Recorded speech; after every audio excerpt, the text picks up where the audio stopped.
And then we'll go ahead and get started. I was definitely expecting a few more folks to join us, so maybe in the next few minutes they'll hop in. And I also know a couple of our members who normally join us are on vacation right now. So yeah, we'll just go ahead and get started. I will introduce myself. My name is Dejanae. I use she, her pronouns. I work with the Alaska Coalition on Housing and Homelessness as the Mat-Su Youth Support Specialist. And then for everyone on the call, if you can just introduce yourself in the chat, say your name, pronouns, your organization and what you do, and then what you look forward to tomorrow. And I'm gonna pause right there because I see Julia has their hand up. I'm sorry, I'm driving. Can I just introduce myself over the thing instead of in the chat really quickly? Oh yes, totally. Okay, Julia, I use they, them pronouns. I'm one of the paid staff people for Choosing Our Roots. I'm also a grandparent and a parent, and I have a car full of kids. So if they're being noisy, I apologize. I don't remember what the, something that we're looking forward to. What was that? What, and something you're looking forward to tomorrow? Something I'm looking for. Well, I just looked at my calendar for tomorrow and somehow I've managed to schedule myself literally back to back with no bathroom breaks. So I guess I'm looking forward to figuring out how to take a bathroom break tomorrow. It will be happy when it happens. And thanks for letting me introduce this way. I just can't text and type. That would be Danger Town. Yeah, totally. Awesome. I hope you find time for your break. Okay. Also, I wanted to open up our meeting by honoring Indigenous lands. I was born and raised on the Dena'ina lands, and it is an absolute honor to work on these lands. And if you don't already,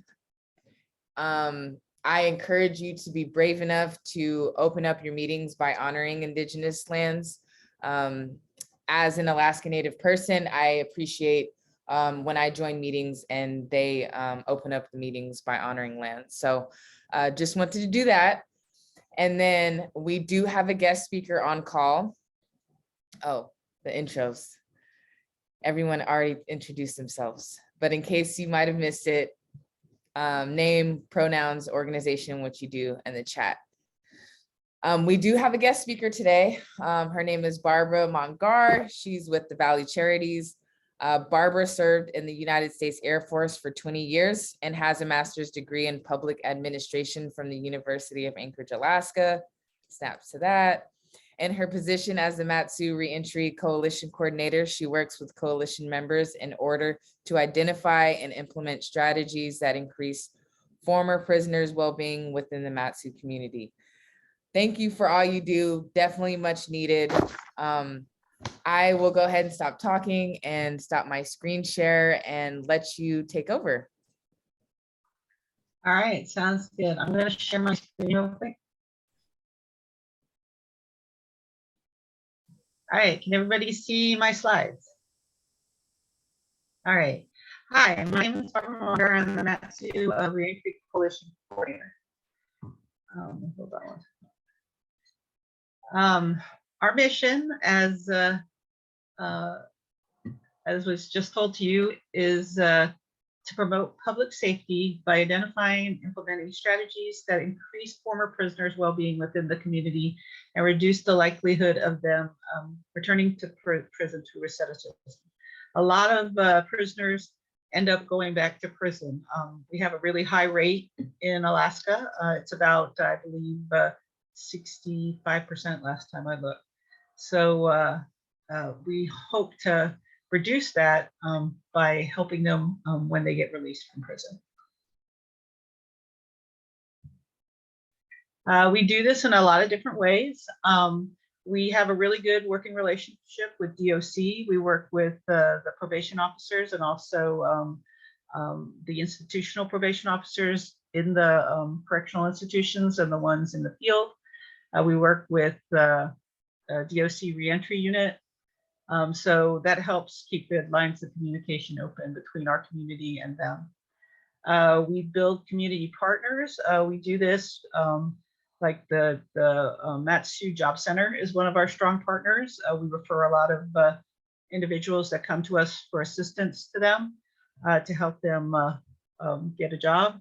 They actually have a technician there that works directly with the reentrants that need help and help them with their different issues that they might have. We identify different barriers that are out there for reentrants that are being released from prison, and we take an active role in trying to address these concerns. Some of the barriers, especially in the Matsu, but just about anywhere, is housing. Transportation is another one, and employment, of course, is always a big barrier because sometimes if you have a past, it's just hard to get a job. Health services, to include substance abuse and treatment and mental health, and also just cultural and community services. Just letting reentrants know what's out there, what services are available. That's a real big part of helping because if they don't know what's out there, then they don't know who to go to for assistance if they need it. This is our steering team. Our coalition is run by a 12-member steering team. As you can see, our tri-chairs, 2 of them are from DOC. One is from the Correctional Institution, and the other one is from the Palmer Field Probation Office. And then we have Matsu Health Services. We have the Job Center as part of our steering team, Set Free Alaska, Matsu Housing and Homeless, Office of Public Advocacy, the VEA, and True North Recovery. So we try to get anybody that's interested in the community that wants to be part of our steering team can start coming to our meetings. And if you'd like to be a part of our steering team, we can have up to 15 members. We will discuss it and find out, you know, if you're a good fit and if you're interested, and then so if that's something that you're interested in, please give me a contact us. So some of the activities that we do as a coalition is then the correctional institutions were open before COVID. We used to do images into the prisons themselves. We would take a few of our members and we'd go in and let people know that we're about to be released. You know, what services were available. We learn housing with us, we learn some of the health services, people in with us. We did have to stop that, but they're just about to open up all the institutions again, it looks like, or at least most of them. So we're going to start training, and then we're going to start being back into the institution to let their interest know what's out there. We used to do that about once a month, and then for Booch Creek, we did it once a quarter. We also conduct quarterly community-wide meetings. The next one is on April 5th. We're going to actually have open beds. Let's talk about it. We have other speakers too. And so those are open to anybody that wants to come. Right now, we are doing those virtually, just like anybody else is. But hopefully in the future, we'll go back to in-person. We do them at the Matsu Health Foundation over there in their conference rooms. We conduct annual reentry summits. The last one, I don't know if anybody knew about it, but we held it January 11th through the 13th, and I'll tell you a little bit more about that in a few minutes. We also do a reentry panel at the Matsu Agency Partnership meeting every year, usually in October or September. We conduct reentry presentations for different organizations like this one. We do that on a request. And we also send out a monthly Matsu Reentry Coalition newsletter. So if you're interested in that, we usually put all of our events in that newsletter. Just let me know,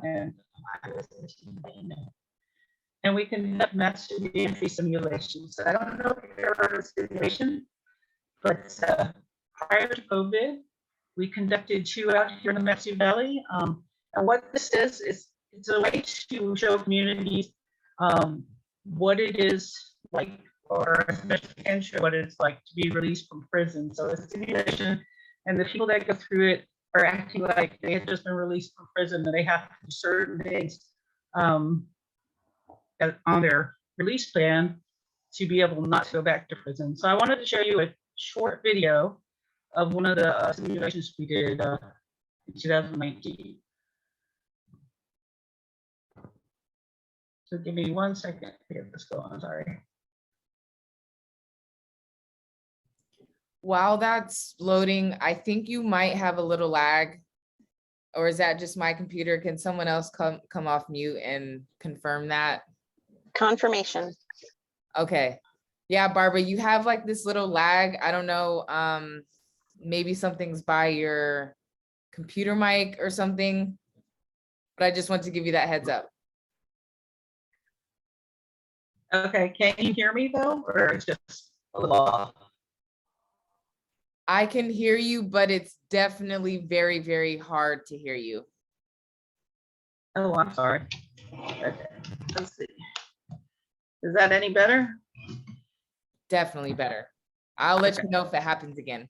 Thank you. Okay, I'm gonna go ahead and start this. It's only a couple minutes long, if that long. You can't have an office when you're not in an office. Well, unless you have Connect Team.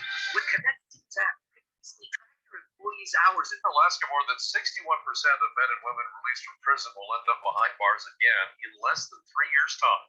But what are the driving factors behind our state's high repeat offender rates? As Hank Davis shows us now, the U.S. Attorney's Office and the Matsu Reentry Coalition held a simulation today, which gave a first-hand look at how tough it is to re-enter society. This group is getting a new lease on life. After a recent stint in prison, they're getting a taste of freedom. Okay, so it's not an actual prison, just a simulation to help the participants understand the challenges of re-entry. How difficult it is for someone who's released back into the community to find a job, to find housing, to meet all the requirements of them. From getting an ID to finding a job, simulation covers daily expenses, figuring in details as minute as grocery bills, limited transportation options, and of course, legal requirements. Oh, you didn't check in with us? You didn't get your arraignment? I'm sorry, but you're heading back to jail. It doesn't take long for more than half of the participants to end up back in jail. We enter here all the time. You're just not trying hard. As is often the case in reality, the simulation covers 4 weeks of life after prison, and as time goes on, the challenges grow. This week, Flat screen TV, laptop. Laptop's $100, right? it might not be the real thing, but for these ex-prisoners, it's an eye-opening experience. I'm sorry, you have to come back. You have to come back to the money doesn't help me. That gentleman in the leather jacket happens to be a parole officer, but even he wound up back behind bars multiple times. Some people get out of prison with absolutely no funds available to them, so there's no way to really get rides. Some people also don't have their IDs. They lost their social security card. And so these are real problems that people that are in prison face. In the end, these are the factors behind more than half of recidivism cases, while others will return to prison after committing additional crimes. So that just kind of shows, could you hear that okay? That kind of shows what you learn at one of those simulations, and it's really interesting to go through either as a volunteer or as a person going through it just to see. We also did a simulation similar to that for the Palmer Courthouse for Youth Court back in 2020, and our next one we're actually going to do one April 2nd for the statewide Youth Court Conference. So we're going to have about 50 students go through that. And then we're going to do a back-to-back, and then we're going to have another 50. It's on a Saturday. So we're doing it in the morning and in the afternoon. So hopefully we'll be able to start doing more of these now that COVID is kind of going down, and we can do more in the community. If that's something you're interested into going to or getting involved in, let me know. Another program that we have out there to help reentrants is our coalition housing program. And what this does is it allows us to pay for rent up to 3 months. We're on a case-by-case basis for reentrants that were at least incarcerated, at least within the prior 3 years, and also are a trust beneficiary. And as you can see, trust beneficiaries, you just have to fall into one of those categories to be considered a trust beneficiary. We also have a case management program. Our case manager does wraparound services. He does a lot of information referral. Like I said, he refers people to the job center all the time, but he also helps them with getting situated in housing, helps them navigate their resources. If they need a ride to a parole or probation support, he does that. And he just helps with any of their goals and planning. So it's a great program to get involved in if you're a reentrant. To be in his program, the person has to be at least age 18 or older, within 90 days of release from incarceration, or at least released within the last 6 months, free of any current pending charges, and a willingness to follow the program. And there's some other qualifications they might have to meet. But even if they don't qualify for that particular program, we will help them, refer them to organizations that might be able to help them if we can't help them. So that's basically about the Reentry Coalition. I'm ready for any questions that anybody might have.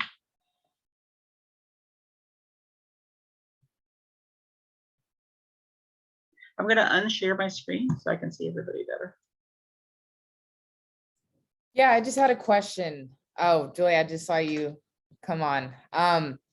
I went to the Alaska Reentry Coalition, and I think it's, you know, a bunch of community members from all different places.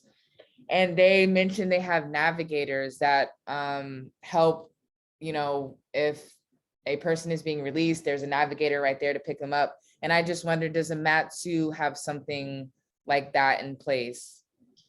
We do through Brian. He tries to get a hold of people before they get released. If we know that they're coming up to release and they don't have a ride, he will arrange to give them a ride to their housing to get them set up. But that's basically all we have is just our case manager. Okay. Okay. Thanks.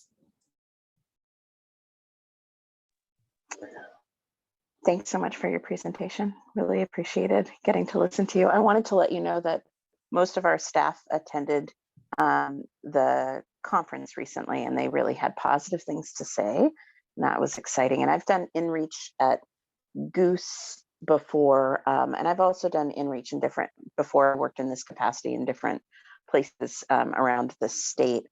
So 2 things. First of all, I'm going to give you my email address over here in the chat because I'd love to get your newsletter. I don't think I get Mat-Su Reentry Coalition's newsletter.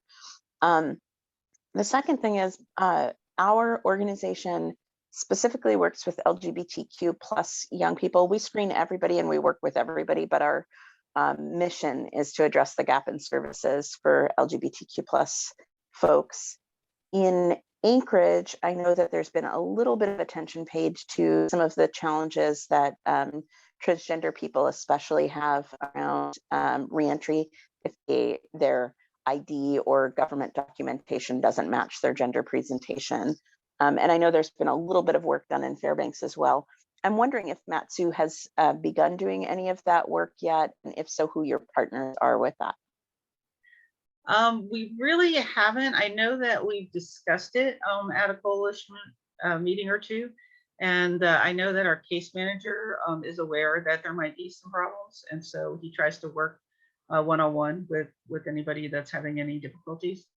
But no, we really haven't dived into it. So if that's something you think you want to get involved in or help us with, we would be happy to find somebody to guide us through it.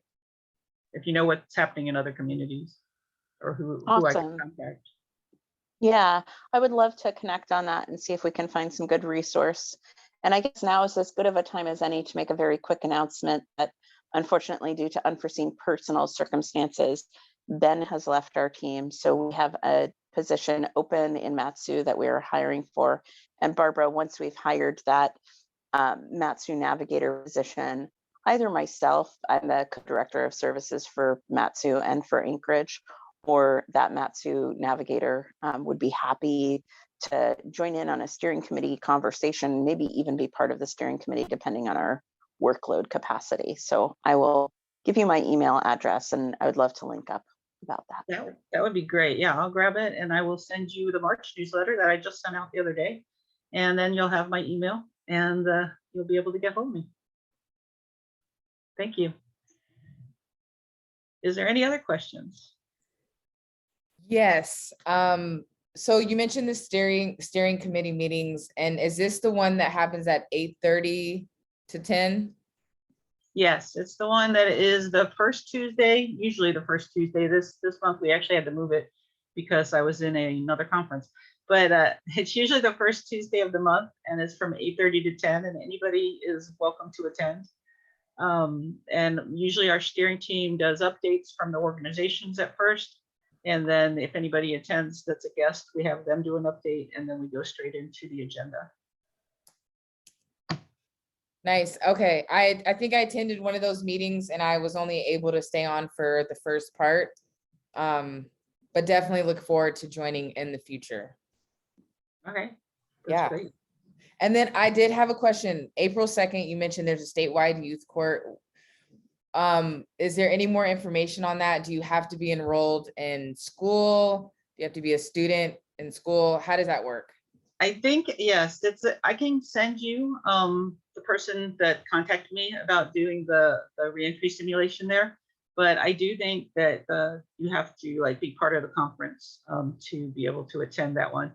But this will be the first one we do out here since COVID started. So if it goes well, and I'm sure it will, I'm planning to start doing more reentry simulations. So we could always set one up for youth in a different area. But yeah, I will send you her information, the person in charge of the youth court conference. Okay, thank you. That'd be awesome.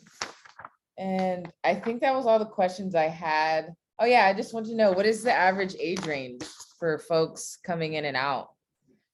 You know, it varies. I mean, we do get some 18-year-olds and younger, but I mean, not younger, but 18 to 24. But a lot of them are probably more like in the 25 to 35 range. But it does vary. I do a report every year that states what it looks like. I can send you that page. It'll tell you how many men, women in the Matsu, and also the different age range and stuff if you'd like. Yeah, definitely. I If think you're that would interested. be, Yeah. you know, I think folks should really see that because we don't really know what's happening. I haven't seen the actual data, so that would be super helpful. Sure, I will send that to you too.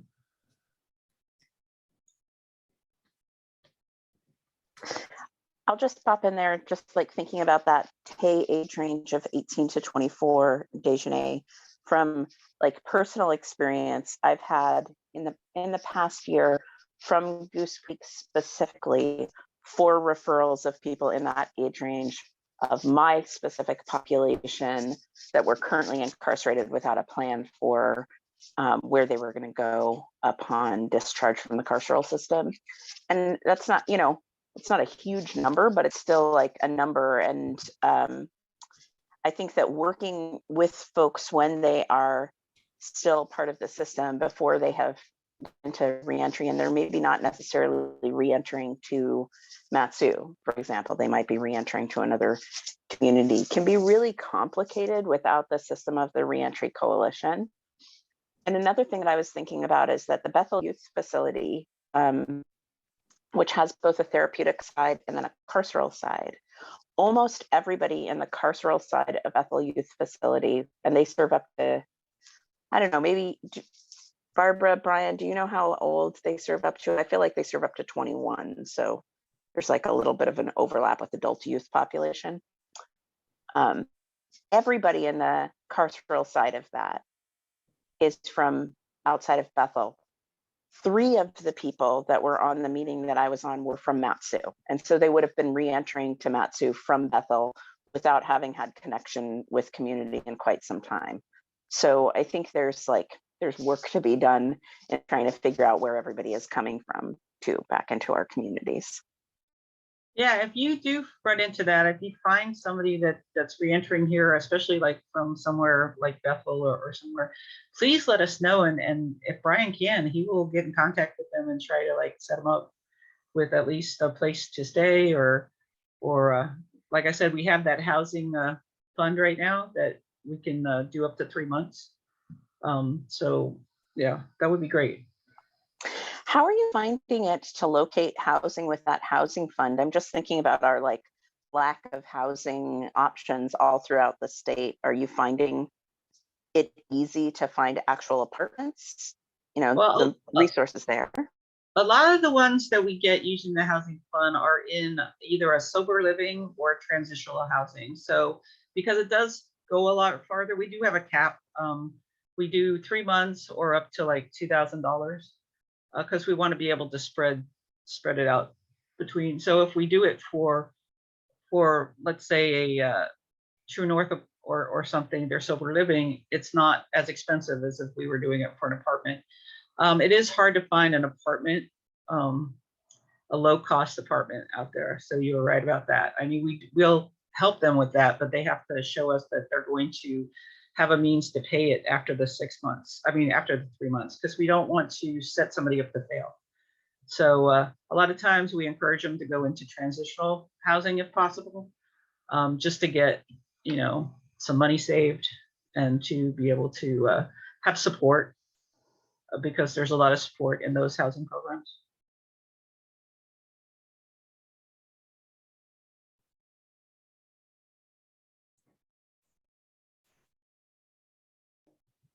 Well, thank you for all the information. Super helpful. I so enjoyed it. And thank you for all your work. It is much needed in the Mat-Su and across the state, like Julia said. Does anyone have any final questions for Barbara?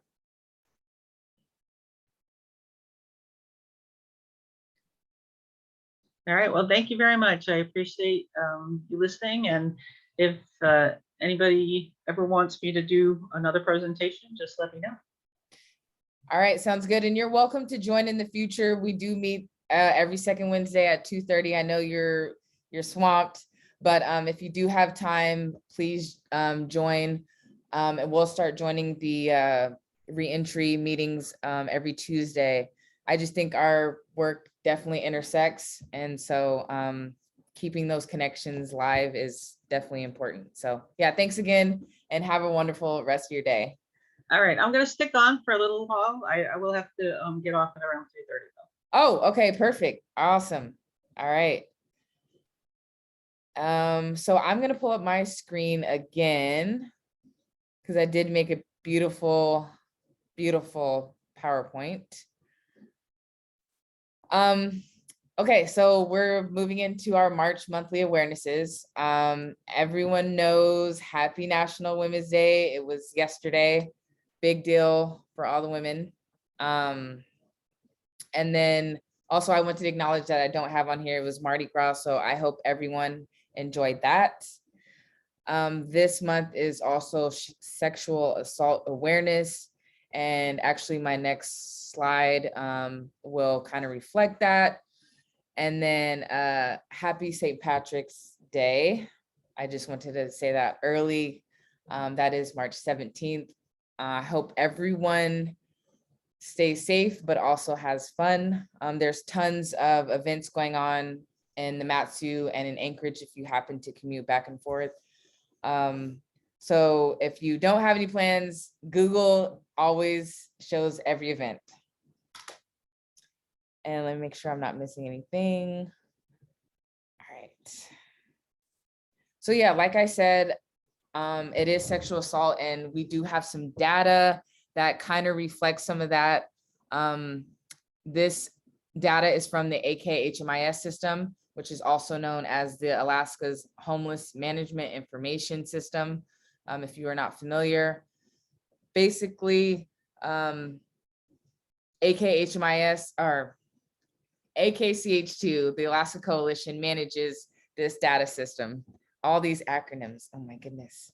And so I'm gonna just show, share my screen. I'm gonna stop my screen share and then pull up another one that shows the actual data.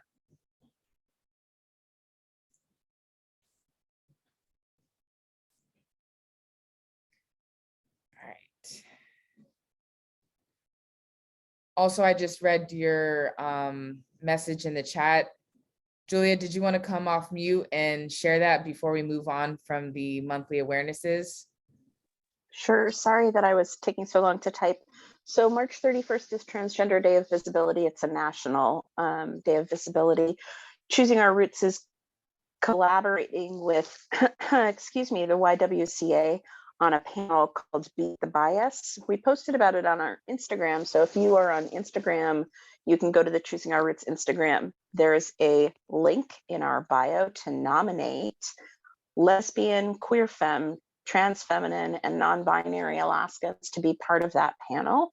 I think we have space for 5 panelists. It's a paid opportunity. I think that it's a $50 honorarium for participating. The panelists themselves have to be in person, and I believe the YWCA has rented the Nave in Anchorage for those panelists. But the panel will be broadcast virtually, and we invite everybody to participate in that. I'll make sure to email out the details on it as it gets figured out. Awesome. Super happy stuff is moving back in person. I actually know a couple young people, Julia. Well, one young person that I can share after this. You may already be in contact with them, but if not, I will go ahead and still connect y'all. That would be awesome. Okay, sounds good. And then also March 29th is the statewide Housing and Homelessness Virtual Advocacy Day.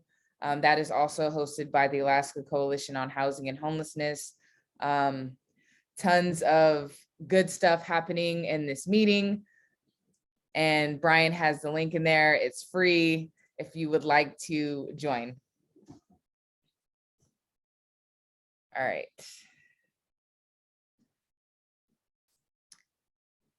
Okay, so can everyone see my screen? Yep. All right. So this is the AKHMIS dashboard. It just pretty much shows all the data and it's pretty cool. You can enter in the dates that you would like to see. So I'm gonna go ahead and enter from December of last year until, oops. So I'm gonna enter December of last year till February of this year. All right. Oops.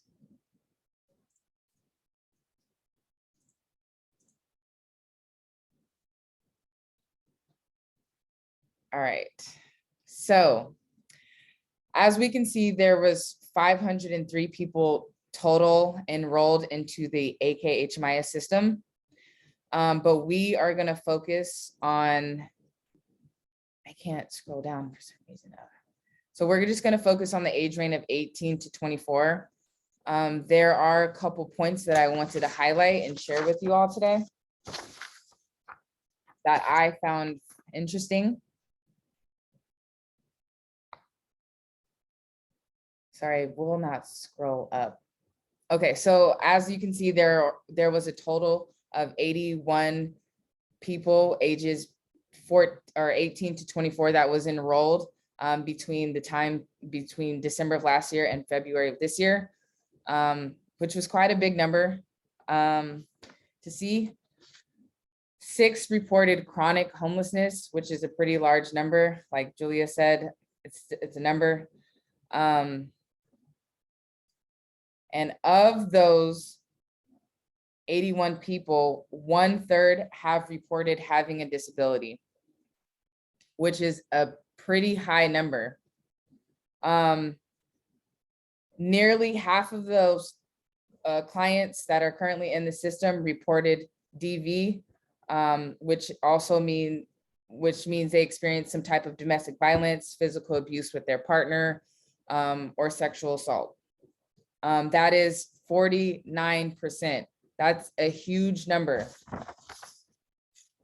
So 49% of transitioned age youth are reporting more than double the overall, what the overall population is reporting, which means youth are disproportionately experiencing DV. And you can see that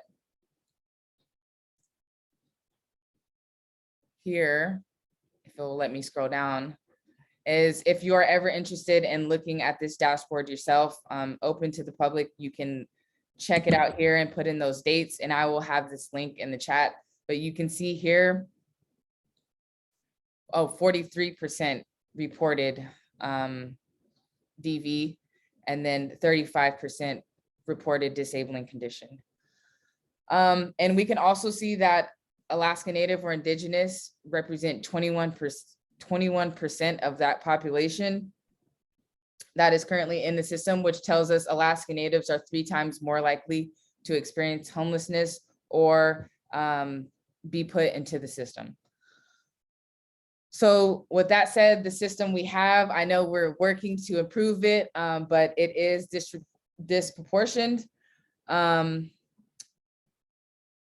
That is those highlights that I wanted to share with you all today.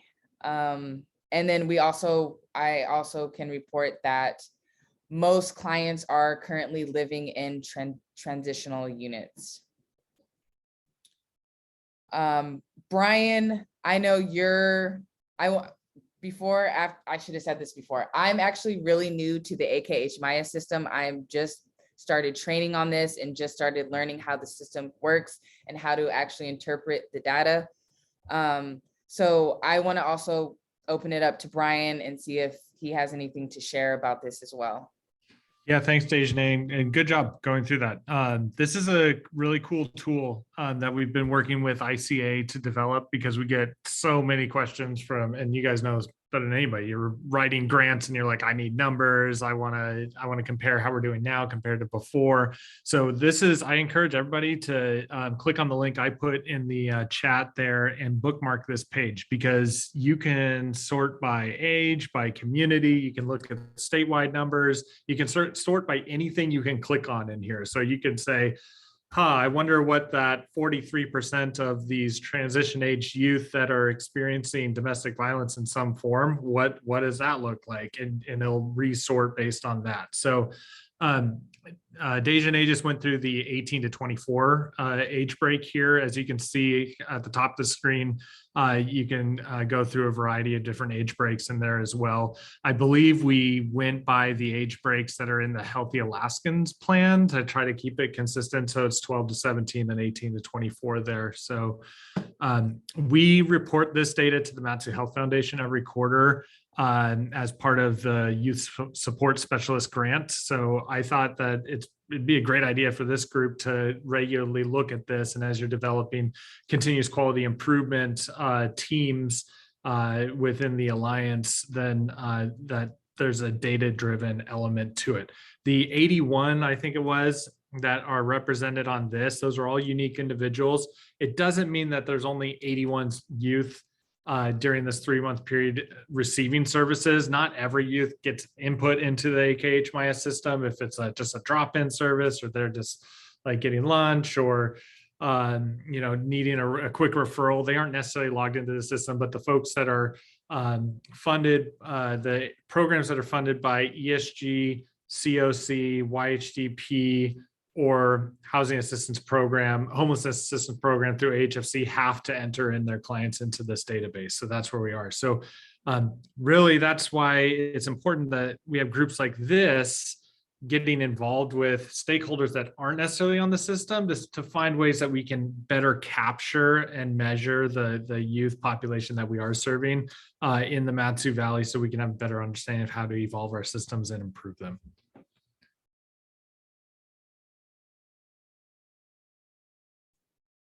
Thank you, Brian.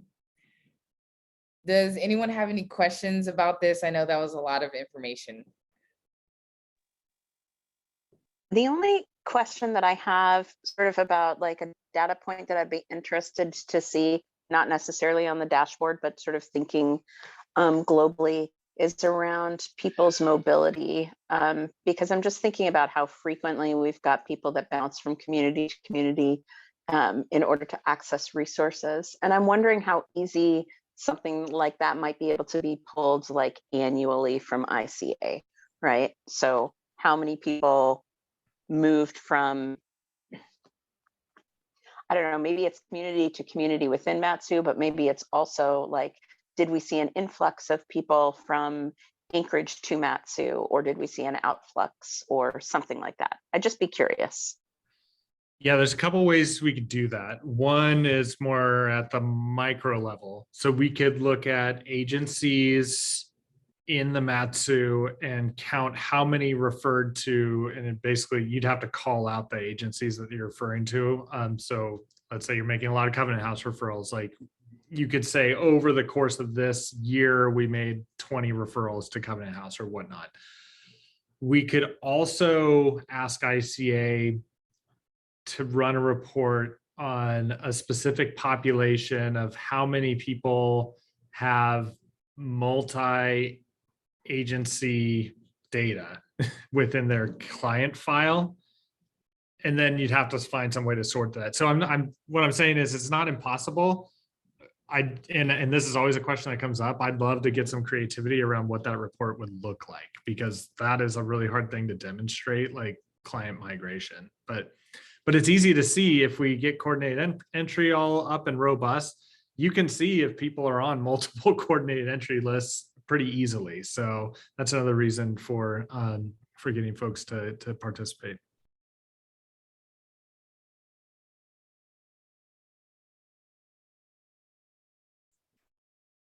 Got the thumbs up from Julia.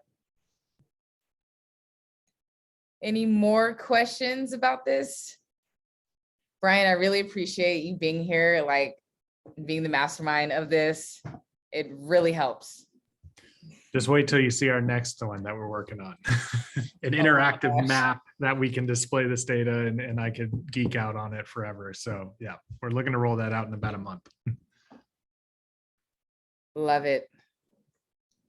Okay, well, if no one has any further questions, again, Brian has put the link in the chat. If you want to look at your own community's data and see what's happening, this covers the balanced estate, and I guess it covers Anchorage too, what I'm saying, yes. So that is there for folks to use. And then we can move on to our next piece. Let me pull up my beautiful PowerPoint.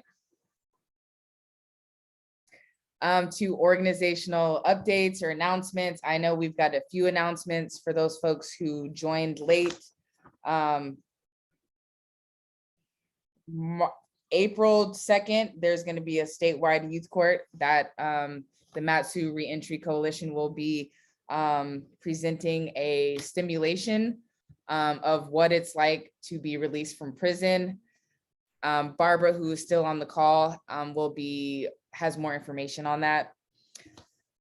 Julia put in the chat, March 31st. Ooh, I don't know where it is. Oh, okay.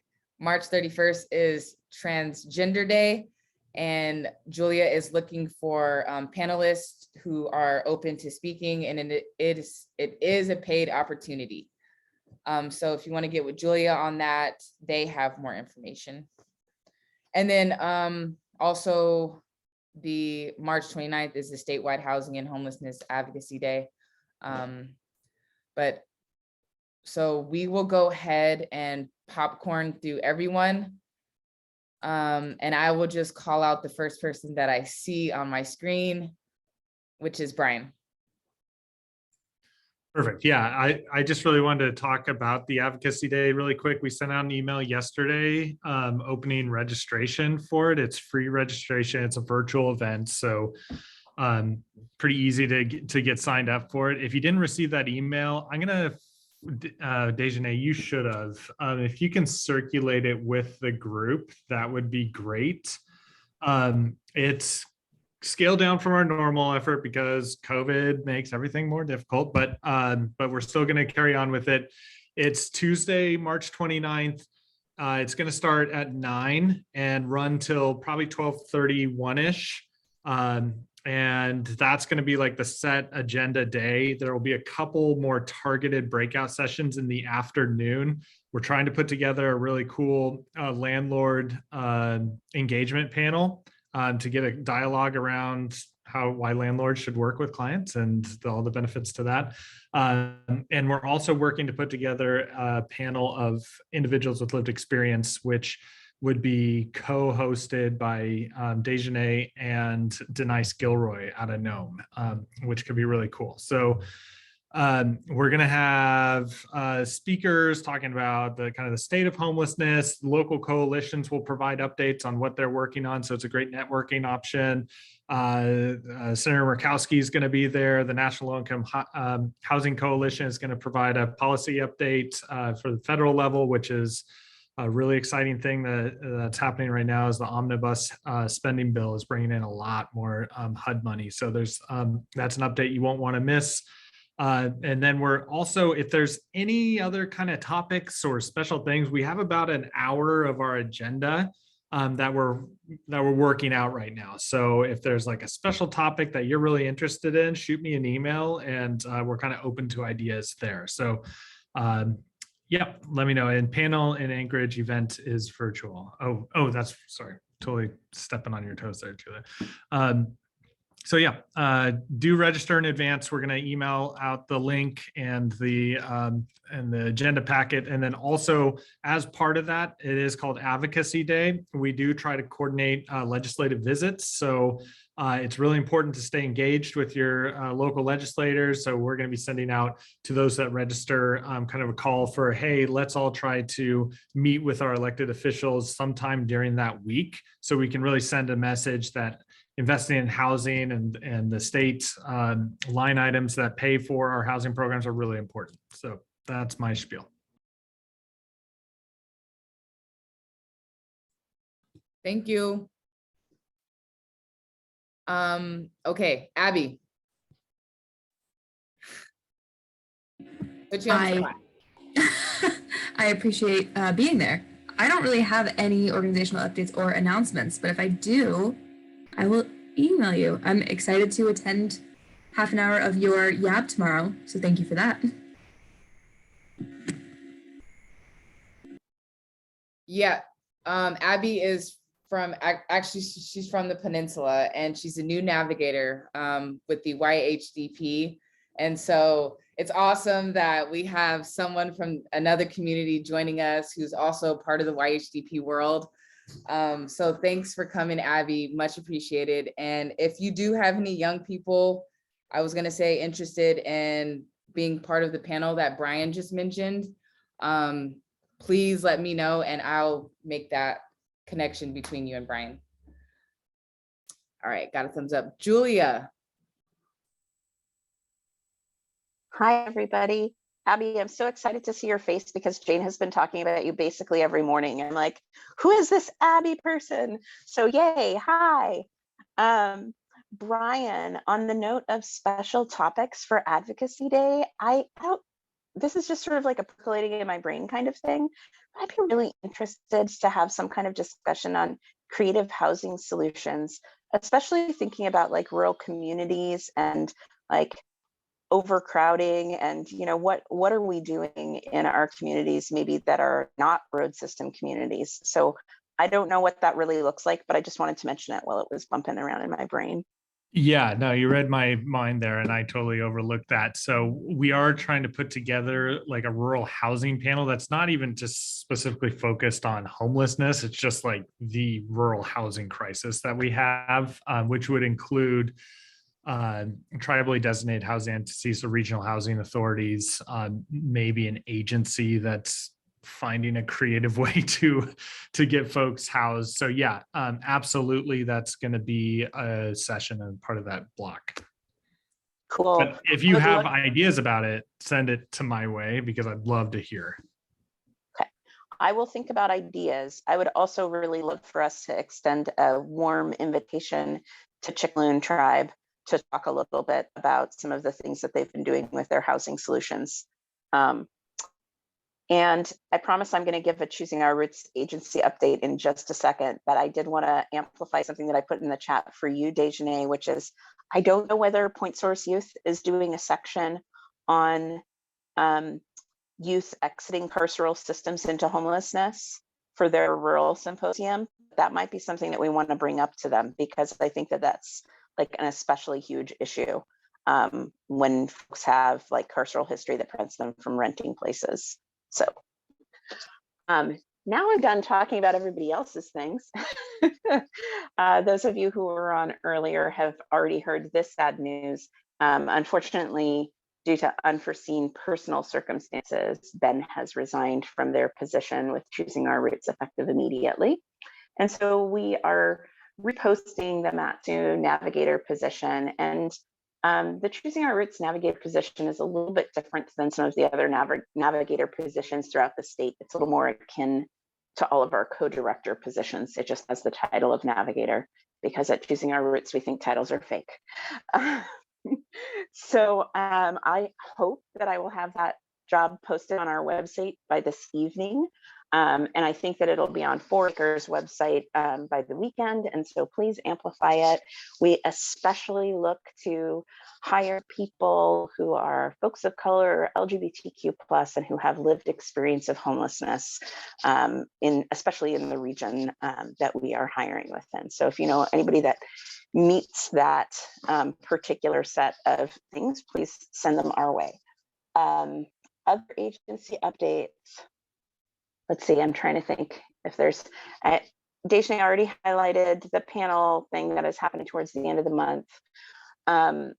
My focus right now, to be frank with everybody, because we're thin on staff for Matsu, and because we have just recently hired for all of our other positions, my focus right now is just direct service work with young people in Matsu.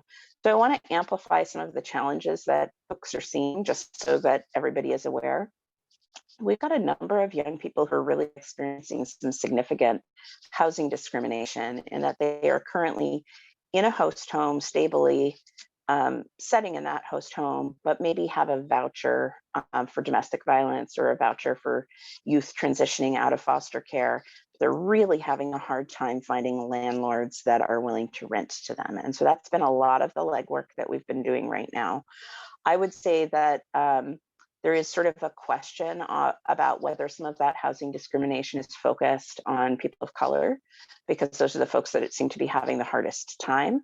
And so I've been sort of percolating on an idea of working with Alaska Legal Services, because they have that whole framework of sort of approaching various landlords and, you know, highlighting those landlords that are doing a great job, and you know, talking to the landlords that maybe aren't. So that's one thing. And then the other thing that has been coming up, and I was sort of hoping that we would have some of our other Alliance members on here, but our young people on Choosing Our Roots are really struggling to find behavioral health supports in Matsu that are supportive of trans people, and especially those that are taking Medicaid. So I wanted to amplify that within this larger group to say we're working on creative solutions.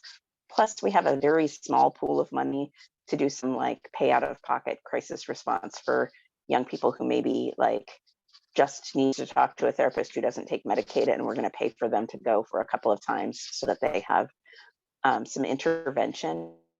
But folks are struggling significantly right now. And I think that it's very hard to stabilize all of the other things that you've got going on if you can't get good behavioral health support. So go ahead, Brian. Is the barrier that behavioral health agencies aren't, like, they're refusing intake for trans clients? That is not the impression that I've been given. The impression that I've been given is that they're refusing to use pronouns and names, and or if they use them in the conversation, then step out of the room. We actually had a participant here, the provider make a complaint about their trans status within earshot of them. So I'm wondering if connecting with Tom Shard with the Alaska Behavioral Health Association and seeing if there's some potential training opportunities we can send across the association would be great. Do you know Tom at all? I vaguely know Tom, but I'd love a warm introduction. And I also want to sort of say that we always tend to come from the position of like, people want to do better, they just haven't had the resources to do better. Unfortunately, I do think that for the people who have the pressing need right now, that doesn't matter. And so we just have to figure out a way to make sure those participants get that need met. But in the bigger picture, Brian, I would love that introduction. And also I'd like to encourage any of our community partners that are on here to find ways of encouraging that further education, because I think that sometimes it can feel a little bit like you're telling me that I need education instead of we all need to continue to learn together so that we do better at delivering our services. So yeah, and yeah, thanks, Janae. I actually have a email in my draft folder to Jonathan that's been sitting there for a week and a half right now, but I plan on reaching out to him. So thank you for amplifying that. I think that's all I've got. There's probably something that I'm supposed to tell you all about, but I literally cannot think of what it is right now. Thank you so much for those updates. I'm super bummed to hear, all the stuff happening with the landlords and trying to get some behavioral and health services. So I hope that will change soon. And my suggestion to this is that maybe we use one of the Alliance spaces to host a training that we all agree on that I think can be beneficial for all of us. Just an idea, something we can talk about more when more members are here. And Jonathan was one of the members who happened to be on vacation during this time. So next time, Julia, or maybe you'll finish up that draft and hear something back. Okay, Jim. Hello, sorry I'm late. I actually don't have anything major to report. Just interestingly, the reason I was late, I was invited to a meeting here at the foundation office with Heidi Hedberg from Director of Public Health and Todd Smolden from the governor's office. And it was just really interesting to hear.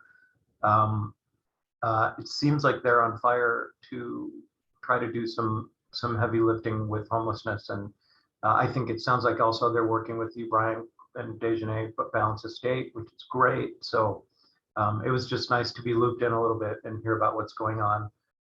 But other than that, no updates on my end.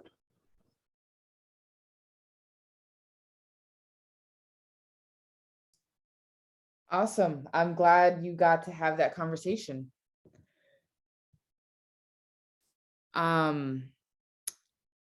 Tristan, are you on? You want to give an update?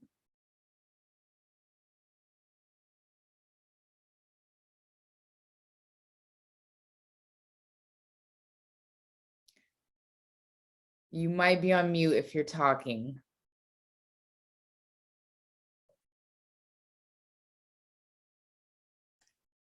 Okay. So I'll go ahead and go. I guess our big announcement is our first in-person meeting will be happening March 18th, which I'm super excited about. It feels like it's been forever. We're gonna see how the in-person goes.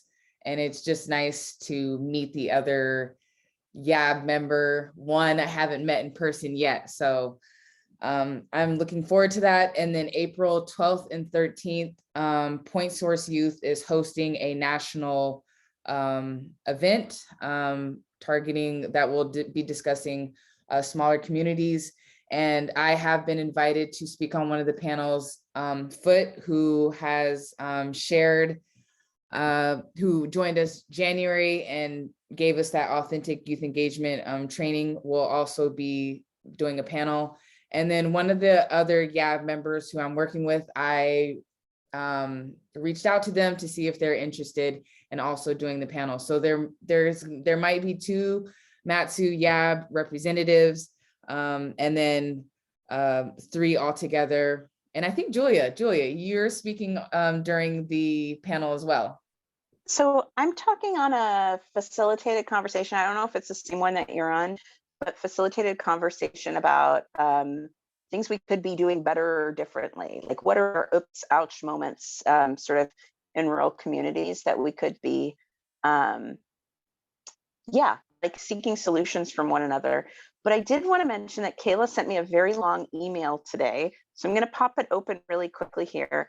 Last year, Dejanay, Aria, and Foot did such an amazing job getting other Alaskan young people. And then just like you all would not believe, we seeded those panels so strongly with Alaska Indigenous folks.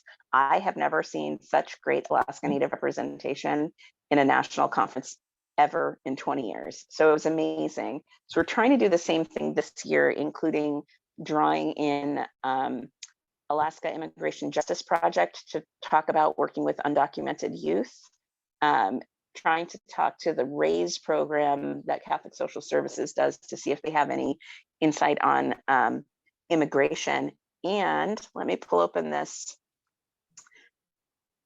email from Kayla real quick, because she sent me a pretty long list today, and I'd love to ask you all if you have any people in mind who might be able to talk about cash transfer as prevention and diversion. That's something that Choosing Our Roots does, but I don't know if anybody else in the state does direct cash transfer. So we're going to find a young leader to talk about how it's impacted their lives, but also if you know of a provider that's doing direct cash transfer, we'd love to hear about it. Providing care for LGBTQ plus youth with a specific focus on radical care support and education on HIV prevention care. So if there's somebody in, and this is also for like the Kenai Peninsula, so if there's somebody down on the Kenai Peninsula that's doing that, we'd love to have them. And then community care and rural power. Now for all of these different sections, we're especially looking for young people to talk. But then if you also have a provider that's really good at talking about any of this stuff, send them our direction. My take on most of these things is that if you've got the provider that knows how to do it, you get the provider, and then you get the young person who has the interest that maybe wants the mentorship, and we put the young person into the position of visibility and power and getting paid to do the work, and then the provider is just there to provide insight and support. So I know that was lots of talking. I can forward that request to you, Dejanay. So if you happen to know of any young people, we can try to, I really believe in just getting Alaskans up in front of everybody else and showing them how we're doing such great things. So.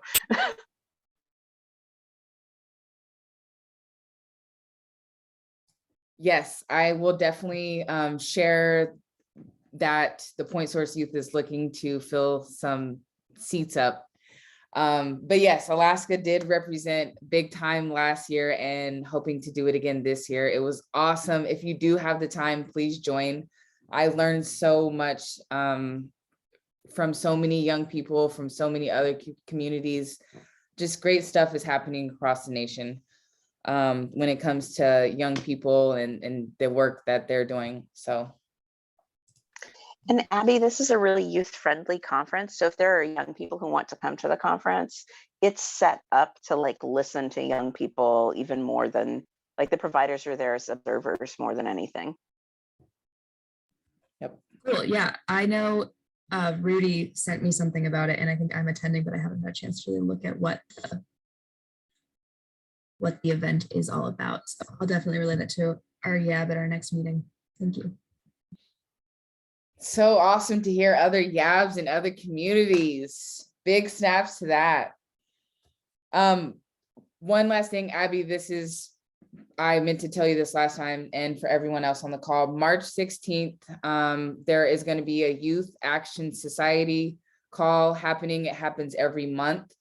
This is hosted by True Colors United, which is totally amazing nonprofit that focuses on LGBTQ plus young people. So it'll be March 16th, 11 a.m. to 1 p.m. There's one that's specific to the young people who are currently YAB members. And then there's another one that happens a week later, that is for facilitators. So if you do know young people, please share that. They're always looking for any young voice, that's willing to share. And then the facilitators call, I will have to get back to you on the exact date, if you are interested, but I'll have it in the notes once I get it sent out. And yeah, that's all I had for updates.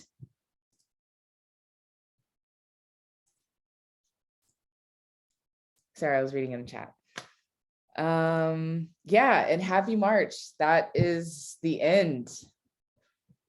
I appreciate you all coming today. I was hoping for a few other folks to join us, but maybe I'll catch them next month.